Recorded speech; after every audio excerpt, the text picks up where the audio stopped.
tocando nesse assunto que é tão antigo, mas durante a Inquisição a igreja matou milhares e milhares de pessoas, e sempre pelo bem. Assim, a pessoa está com o diabo no corpo, a única forma de salvar a alma é queimando o corpo, então eu levava as pessoas para a fogueira. Então isso é respeitar a vida? Não, porque na verdade não se trata da vida, se trata da alma. A igreja acredita que desde a fecundação já existe uma alma naquele óvulo que foi fecundado ali. O feto mal surgido já tem uma alma, segundo é a visão da igreja. Eu não vou discutir isso, porque foi o Santo Agostinho que inventou essa versão, uma vez que se falava em pecado original. Se há pecado original, o pecado é da alma, não é do corpo, então a alma está desde o começo. Tudo bem, mas a verdade é que a igreja não se incomoda, de fato, gente. Eu não estou falando individualmente de qualquer padre, mas a igreja como instituição, na hora do dogma, ela não se incomoda com a vida. Tanto que, quer ver um outro exemplo? O exemplo da camisinha. A igreja se opõe drasticamente ao uso de camisinha, porque, como o sexo é pecado, só pode transar se for para ter filho. Se usa camisinha, está transando só para ter prazer. Então, a igreja proíbe, sabendo que, por exemplo, na África, o não usar a camisinha significa pôr em risco a vida de milhares e milhares de pessoas que pegam HIV por não usar a camisinha. Então eu pergunto, se é a defesa da vida, por que proibir o uso da camisinha que evitaria a morte dessas pessoas? Então, a lógica não é essa. A igreja faz isso por razões dogmáticas. Ele está de volta. Eu sou o Zé Bonitinho. Oi. Eu sou o Zé do Caixão. Um pouquinho diferente, Câmara, mas igualmente macabro e assustador. au, au, au, au, au, au, au. O Estranho Mundo de Zé do Caixão. Nova temporada. Goodbye. Valeu. Estreia dia 24 de abril, meia-noite, no canal Brasil.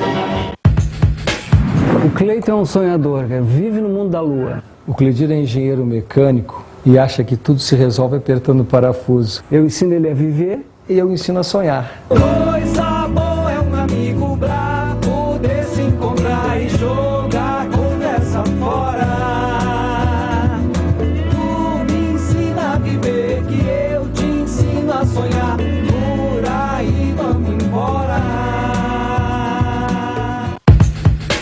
Ele é muito seletivo, ele é muito discreto, ele é o oposto assim daquele cara que quer aparecer. Ele tem uma forma de comunicação com o público que suplanta as obras em que ele se insere, e não são obras comuns. Para mim, indiscutivelmente, ele está entre as melhores 20 melhores interpretações masculinas do cinema brasileiro, por isso não usam black tie. É você mesmo, moço? É você de verdade?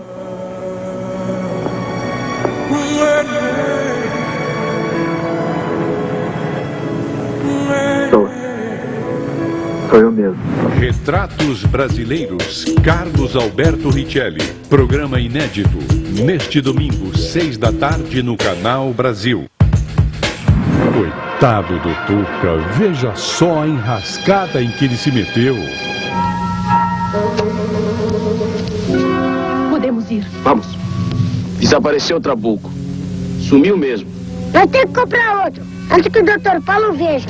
E o pior é que esses bandidos vão se safar. Eu não disse? Ninguém desconfia de nós.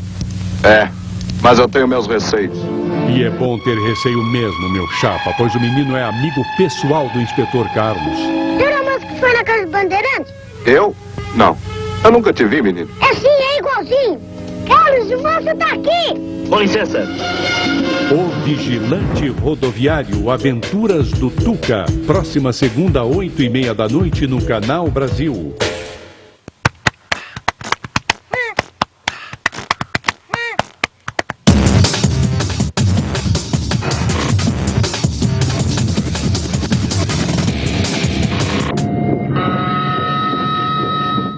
No dia 13 de dezembro de 1968, o presidente Costa e Silva reúne o Conselho de Segurança Nacional. Na pauta, a aprovação do Ato Institucional número 5, um conjunto de medidas que suspende as garantias individuais e coloca sob suspeita toda a produção cultural e artística em desacordo com os preceitos da Lei de Segurança Nacional.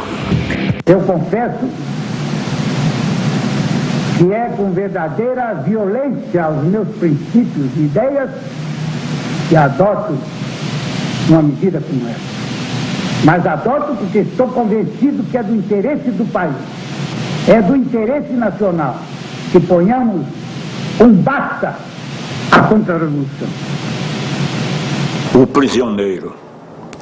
Ouço as árvores lá fora sob as nuvens. Ouço vozes, risos, uma porta que bate. É de tarde, com seus claros barulhos. Como há 20 anos em São Luís, como há 20 dias em Ipanema. Como amanhã, um homem livre em sua casa. Parágrafo 1º. O ato que decretar a suspensão dos direitos políticos poderá fixar restrições ou proibições relativamente ao exercício de quaisquer outros direitos públicos ou privados. Depois de 68 ficou mais difícil, porque realmente acabaram-se todas as garantias constitucionais que a gente tinha para poder enfrentar a censura, né? Você podia até ser morto por causa de um filme. Nos termos do artigo 2º e seus parágrafos do Ato Institucional número 5, de 13 de dezembro de 1968, fica decretado recesso do Congresso Nacional a partir desta data. Eu mudei o filme que fazia, né? Quer dizer, você passa a se adaptar à situação que estava, né? Na verdade, inconsciente ou conscientemente, você vai se adaptando e vai fazendo filmes mais leves ou com menos problema político e tal. Agora, eu nunca me exilei, nunca me auto-exilei, nunca me fui preso, aliás, eu sempre passei raspando várias vezes, fui várias vezes em cana, mas saía fora.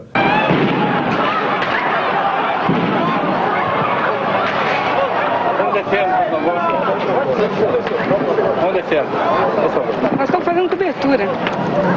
Vamos descer, vamos descer. Peraí, nós estamos no sindicato. Por favor. Vamos descer. Ei, nós estamos andando.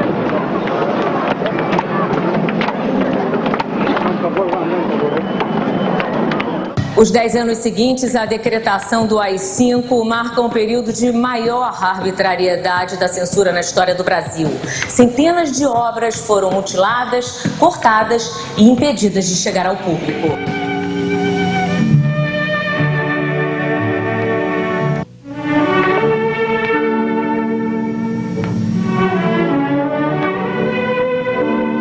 O Padre Melo veio trazer os santinhos para você. Você é católica? Sou. Ainda bem. Diga, você é virgem mesmo? Uhum. Não minta, senão Deus castiga.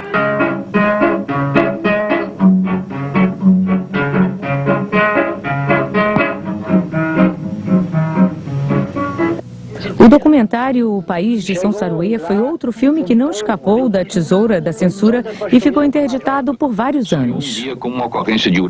Iniciado em 1969, logo depois do AI-5, o filme foi finalizado em 1971 e ficou por 8 anos censurado, né, Vladimir? Vocês estiveram aqui no festival... Chegou a estar aqui no Festival de Brasília, mas foi retirado? Foi retirado, ele foi selecionado e 3 dias antes do festival iniciar, a própria fundação retirou do ranking dos filmes que iriam ser apresentados, né? E no lugar dele colocaram uma charopada futebolística chamada Brasil Bom de Bola, porque o Brasil tinha ganho a Copa de 70. Então eles queriam agradar o Garrastazu Médici, falar aquelas coisas. Resultado, uma vaia nas autoridades, cavalo, bola de gude aqui nesse recinto, e foi terrível para eles. E o festival, por isso, foi suspenso durante 4 anos. Mas aí, em 1979, o País de São Saruê esteve finalmente no Festival de Brasília. Porque aí o Brasil ingressou na questão da anistia, redemocratização, e nesse clima o filme foi liberado. e aí foi reconvidado ao festival, e aí nessa época ganhou um prêmio especial do júri, e teve uma calorosa recepção aqui nesse festival.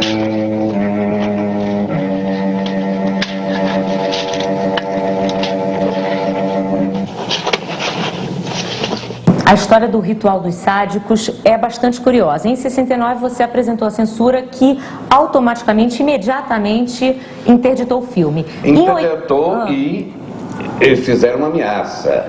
Eu falei, não dá para cortar alguma coisa? Eu falo, nem o título passa. Por isso que eu depois passei por Despertar da Besta. E aí você, com o nome de Despertar da Besta, pediu um novo exame à censura 20 anos depois. E o filme também não foi liberado? Foi com muitos cortes. Sente-se aqui. Na mesa? Sim, na mesa. Mas eu sou honesta, senhor. Ora, filhinha, não tenha medo. Eu vou ajudar você. Sente-se.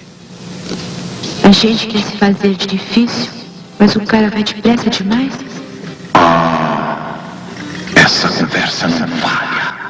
Essas coisinhas são todas iguais. Abre as pernas. Esses cortes foram feitos por você, mas sugeridos pelos censores, foi isso? Eu tive um amigo lá dentro, novamente eu posso pôr o coreano. Ele me deu umas ideias, quais seriam os cortes que eu deveria fazer. Porque eles estavam por dentro, sabia que se eu não mexesse naquilo... Era a chance, a possibilidade de comercializá-lo. Eu tinha que comercializar, porque se eu chego realmente nesses anos 70, a lançar o Despertar da Besta, eu seria hoje dentro do cinema o que Silvio Santos é no SBT. Porque essa fita tinha tudo para dar a maior explosão de bilheteria do Brasil.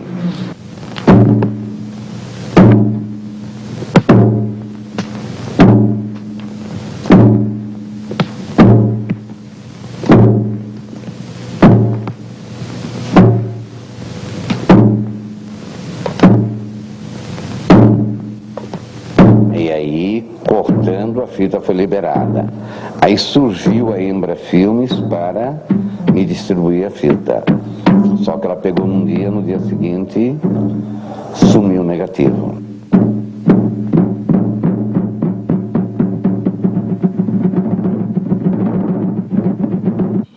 Os negativos de O Despertar da Besta foram encontrados por Mojica nos anos 90 e o filme nunca foi exibido em circuito comercial.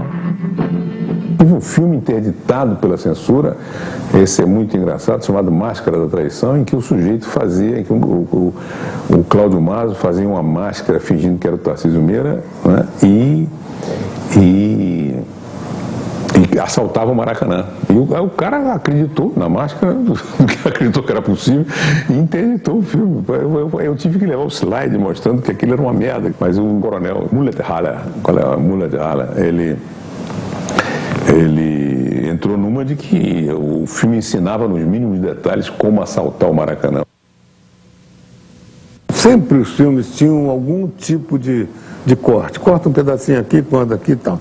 Tinha até os diretores que faziam os filmes de uma maneira, às vezes até exagerando numa cena, como que dizer, isso aqui é para a censura cortar. Os Paqueras, se você vê o filme hoje, é um filme ingênuo, não tem um nu, não tem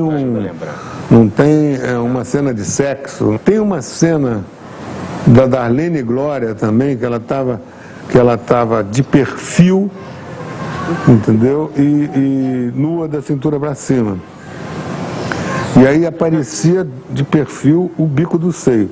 Teve que cortar também. Pior foi, nessa época, um estresse que deu na censura. E o general Bandeira, que era o chefe da Polícia Federal, mandou tirar de cartaz 12 filmes ao mesmo tempo, entre os quais Toda Nudez Será Castigada. Que você produziu? Que nós produzimos. Paulo Porto, Arnaldo Jabor e nós da R.F. Farias. Você vai casar com meu pai. Tem que ser esposa dele. Minha madrasta.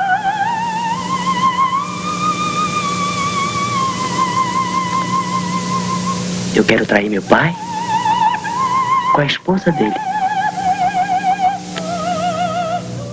Eu não fui uma das maiores vítimas da censura por um motivo muito simples. A maior parte dos meus filmes não foram lançados no circuito comercial.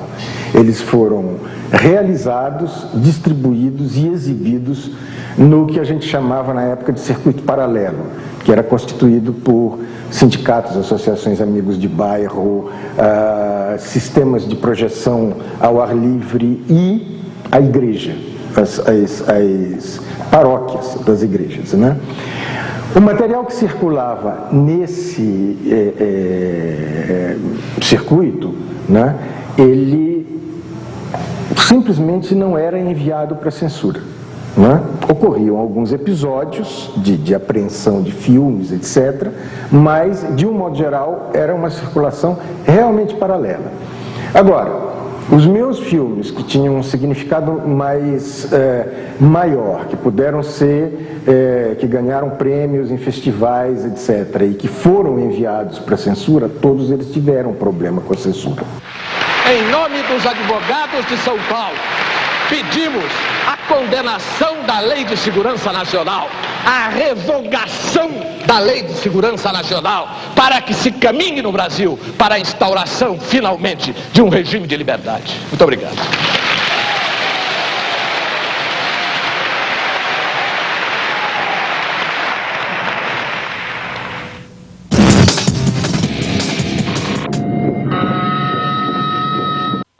Senhores ouvintes, ouçam os gritos desta multidão de mulheres absolutamente transtornada pela gratidão e pelo amor a Salazar.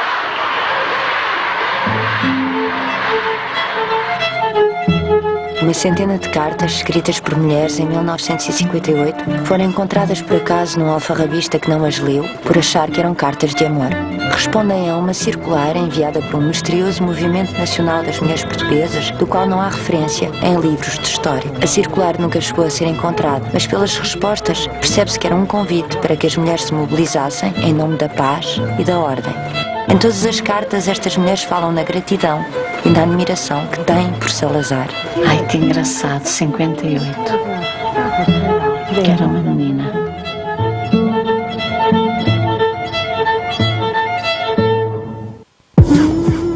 E essa aqui? Uau, essa sim! Passo muita água termal no rosto. Aliás, termal quer dizer o quê? Um delineador. Durante todo o mês de março, eles é que vão dizer o que é super bonita em você. Fui eu, Catinha. Nesta sexta, 10 da noite, é a vez de Malvino Salvador.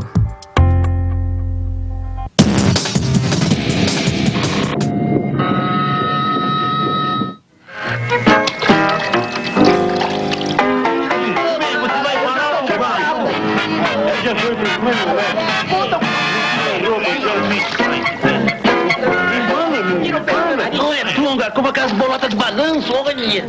Nem mesmo a vocação comercial da pornô chanchada livrou o gênero do olho treinado da censura.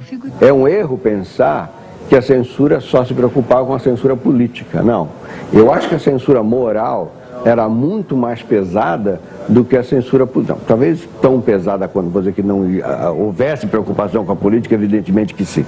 Mas a censura moral, o que poderia ofender a família, o que poderia influenciar a família, o que poderia mudar os costumes, tudo isso era vigiado de uma maneira muito, muito, muito rígida.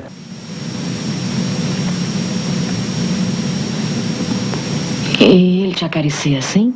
Aham, e começa a me beijar o pescoço. Assim? Aham. E depois? Depois? Ele tira a tua roupa? Primeiro a dele, depois a minha. E continua me beijando. E continua a te chamar de meu amor, querida, gostosa. Não, para, doutora, para. Mas o que é isso, Márcia? No melhor você pular fora? Não, quer dizer, com ele eu vou até o fim, né? Ele é que para. Entendi tudo. São coisas muito íntimas para você me contar. Exatamente. Vista-se.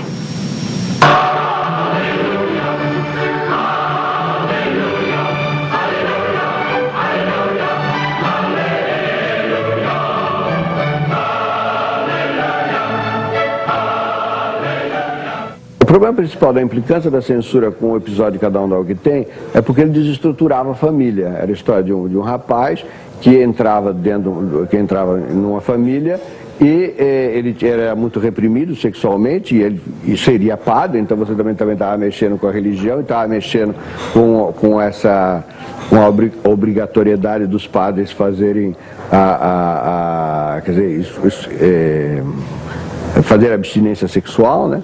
Então, tudo isso era muito evidente no filme, era uma crítica de costumes, né?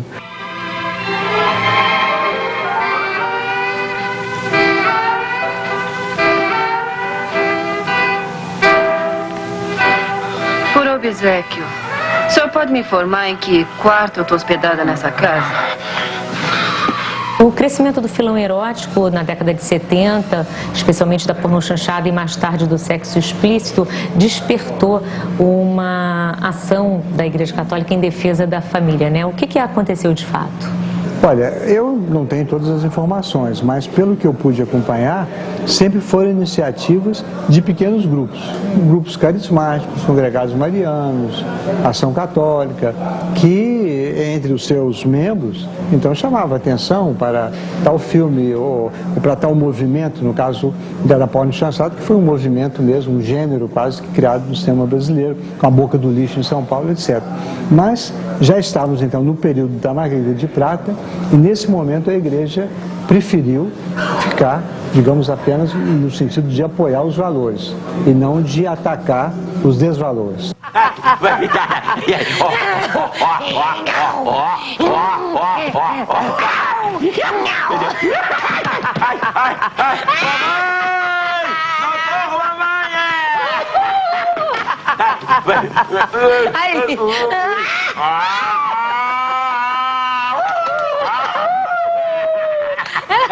Chita! Chita!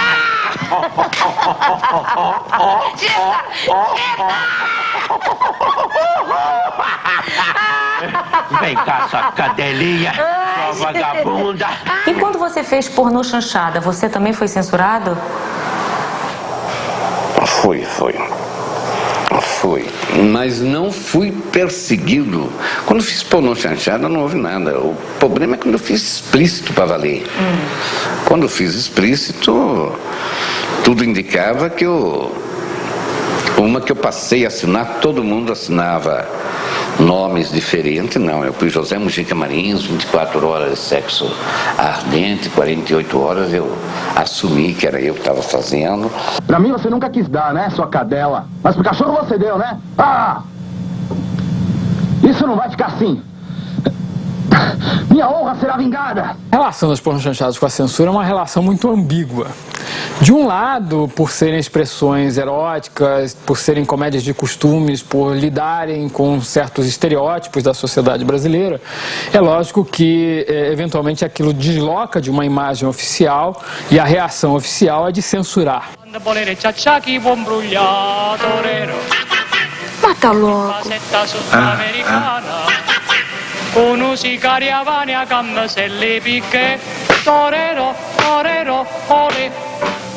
Por outro lado, o interesse que o Estado brasileiro, através da censura, dedicou à pornochanchada não foi tão grande assim como se poderia se esperar.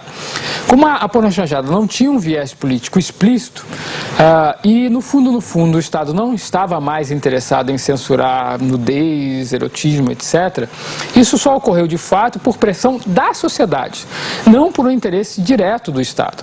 Então, quando as chamadas velhinhas de Taubaté começaram a reclamar das pornochanchadas, aí o Estado, para acalmá-las, foi lá e começou a censurar de fato as pornochanchadas. E agora tem mesmo.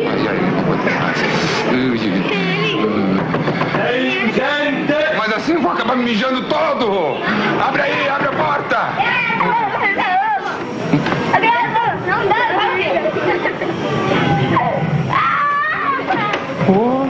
Mas aqui quando tem gente mesmo, né? Não dá,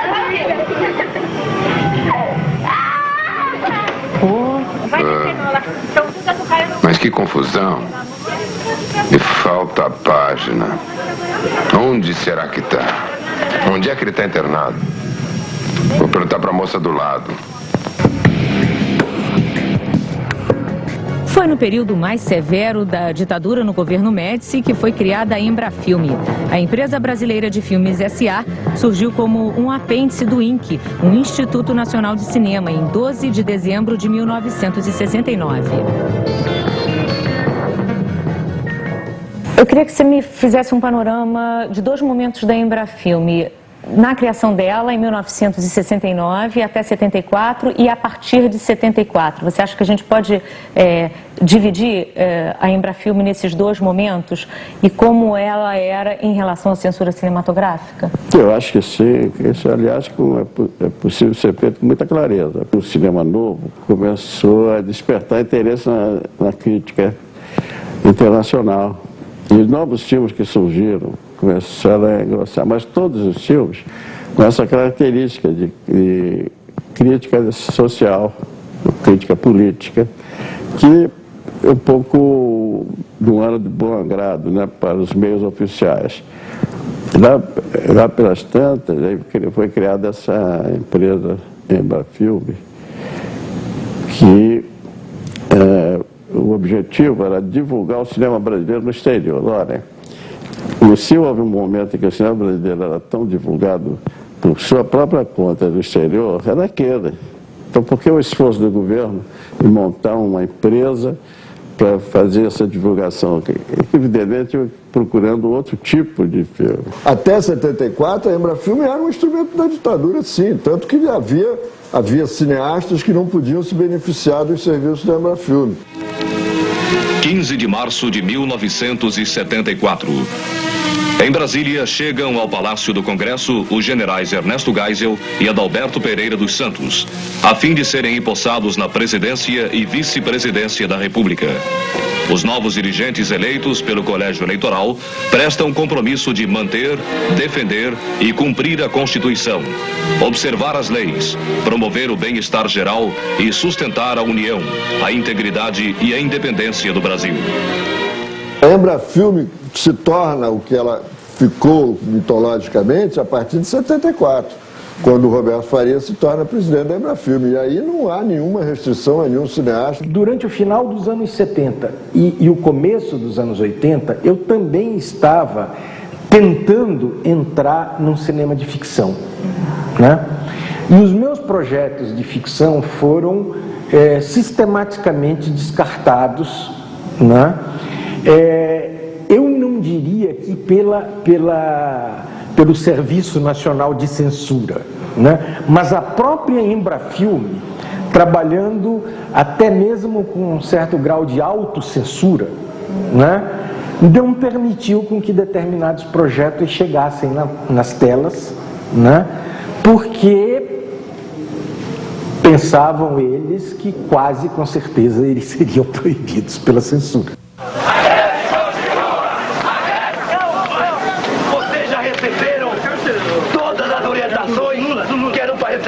Ninguém está tendo dúvida de nada, tá? Eu agora vou para casa ver minha mulher e meus filhos. É importante também que cada um vá para casa. É importante que cada um vá para casa também almoçar, ver sua mulher e ver seus filhos. E a luta continua e você está vivendo.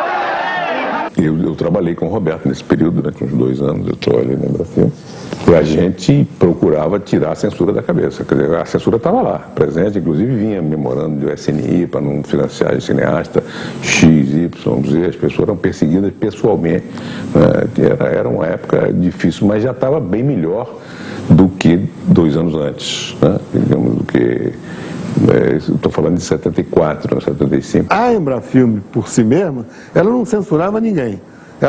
Nós tivemos sempre a postura de dizer: somos uma produtora, uma distribuidora que pertence ao Ministério da Cultura. A censura censura federal fica no Ministério da Justiça. Então nós fazemos os filmes e nos submetemos à censura federal conforme todo mundo. É porque, na verdade, acabava sendo, se você olhasse numa distância maior, uma contradição de um órgão do governo produzir filmes que mais tarde poderiam ser cortados pelo próprio governo, né? Mas a luta de vocês era exatamente para salvar os filmes. Porque nós éramos os produtores, os realizadores, a gente era uma vanguarda dentro daquele governo mesmo.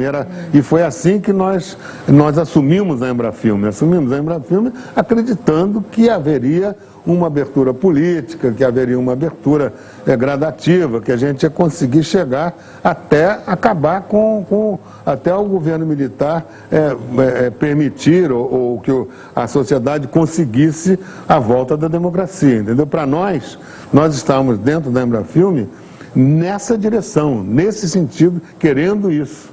Alguns filmes que foram coproduzidos pela empresa sofreram problemas com a censura, como Morte e Vida Severina, de Zelito Viana, e Loucuras de um Sedutor, de Alcino Diniz. Mas o caso mais evidente aconteceu mais tarde com o próprio Roberto Farias, dessa vez como diretor do filme Pra Frente Brasil.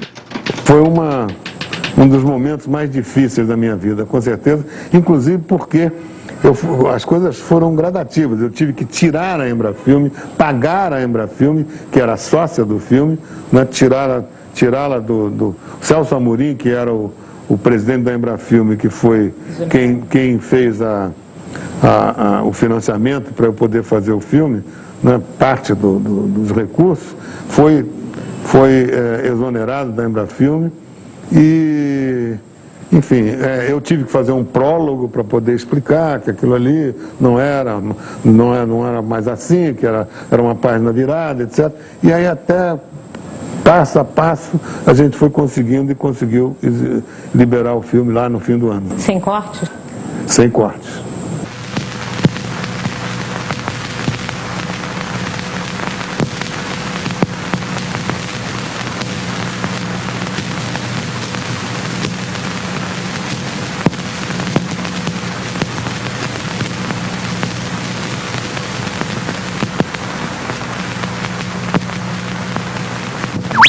Brasil, Brasil, Brasil!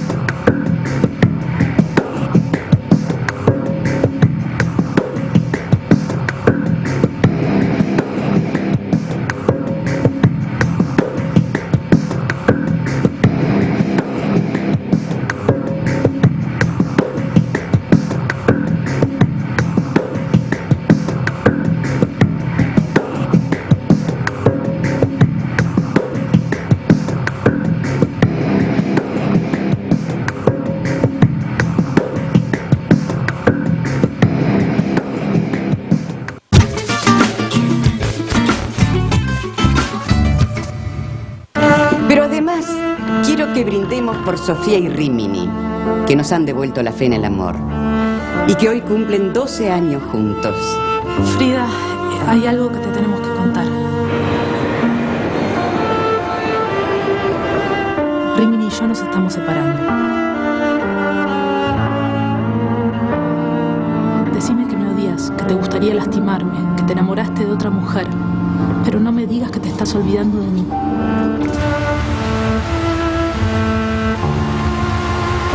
¿Y esta? ¿Quién es? Sofía. Mi exmujer. Se terminó. Del pasado.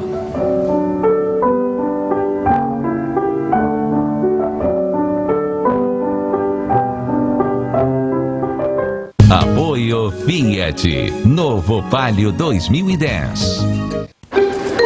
Nem acredito que a gente vai trocar de computador. Nossa, tá tão velhinho. Ah, eu disse, sabendo usar o dinheiro com inteligência dá pra fazer tudo, é só fazer as contas. Quem faz as contas vem pra Caixa, né? Claro, eu pesquisei e a Caixa tem crédito com as melhores taxas de juros. Hoje é um dia pra entrar pra história da família Amorim. Tô até pensando em comprar umas roupas novas pra isso.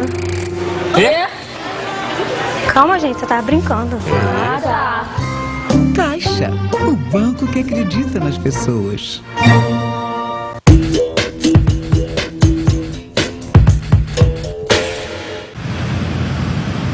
Essa é a terceira canção composta por 26 compositores. A canção de todo mundo acabou de começar. É com orgulho profundo que eu também vou cantar. Vida virando alegria, mais um dia pra sonhar. E o coração dessa gente vai com a canção batucar. Abrindo a porta do fundo para que o amor possa entrar. Eu chego junto pra festejar. Canção de todo mundo me faz chorar. Meu verso vagabundo vai saracotear pra vadiar no tempo um preguiçoso olhar.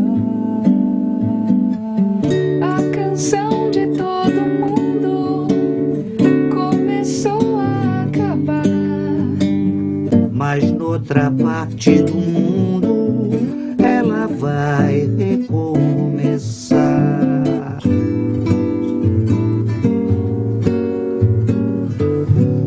Você quer ser minha namorada?